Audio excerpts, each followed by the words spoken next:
Business people in the small mining town of Barberton in Mpumalanga have been forced to find alternative sources of energy as power cuts intensify. Among other things, they say they've had to buy generators and solar panels to keep their businesses running. This as Eskom management warns the country to brace itself for more load shedding. Newzroom Afrika's Mweli Masilela is in Barberton for us and to find out more about the serious impact of load shedding in that area. Mweli, certainly a lot of business owners across the country, not only in Barberton, are actually complaining about the impact that load shedding has had on their businesses. And even now, as we read in the intro, some of them talking about buying generators. Just take us through what a normal day there for them looks like. Bongiwe, there's no doubt that the ongoing power cuts have affected businesses. Like the impact has been devastating to many business people, not only in this particular area, as you are saying. You'll know that we are coming from a situation whereby already different municipalities across the country have been implementing internal load shedding, and as a result, businesses were affected. I remember we once focused in the Patal area and also Secunda, whereby we found that many businesses actually had to close because of the long hours that they find themselves without electricity. And here in particular, I spoke to one businessman, Philip Minar, who actually says that the load shedding issue is not only affecting big businesses but also small businesses in this area. And the main concern is that you find that it's not the 2.5 hours that shows on the schedule that they have here. They're saying that you find that especially in rural communities, they'll spend most of the day without electricity.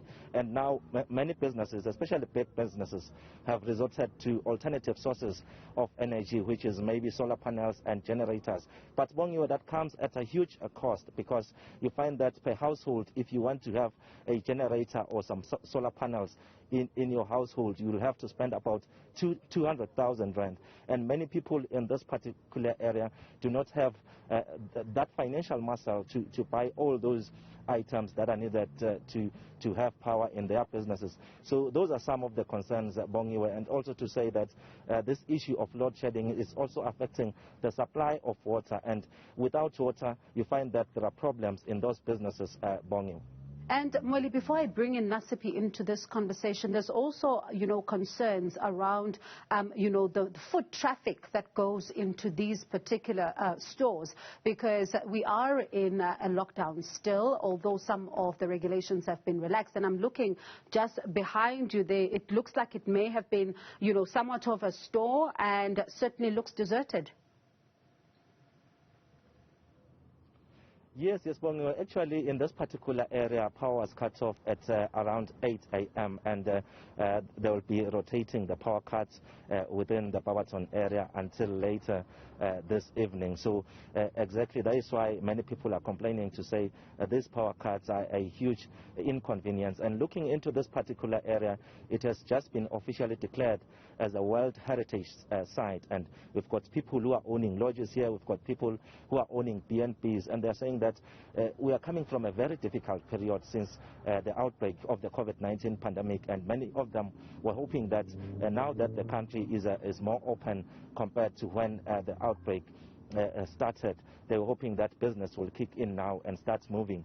But now they find themselves in a situation whereby there is this issue of electricity cuts, and visitors wouldn't like a situation whereby they are booking a BNB or a lodge here only to find that they will spend some hours without electricity. So that's one of the biggest concerns, Bongiwe, to say that now that is why they have to find themselves having to dig deeper into their pockets and try to resort to other sources of energy.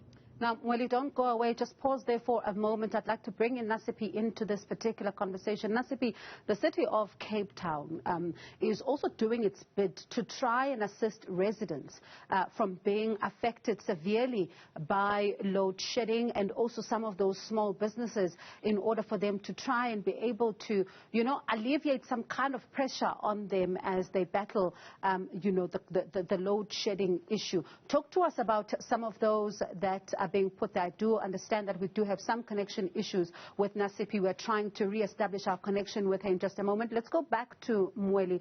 Mweli, when, of course, you talk about, the issues around service delivery in that particular area and also issues around it being a heritage site while businesses are still trying to recover from the impact of COVID-19. Now, when you take a drive around the area there, which I think you may have done as you were speaking to some of those, small businesses there, are there some people that have had, to shut their businesses because they were not able to withstand the impact of COVID-19 and certainly the load shedding that we then saw during the lockdown?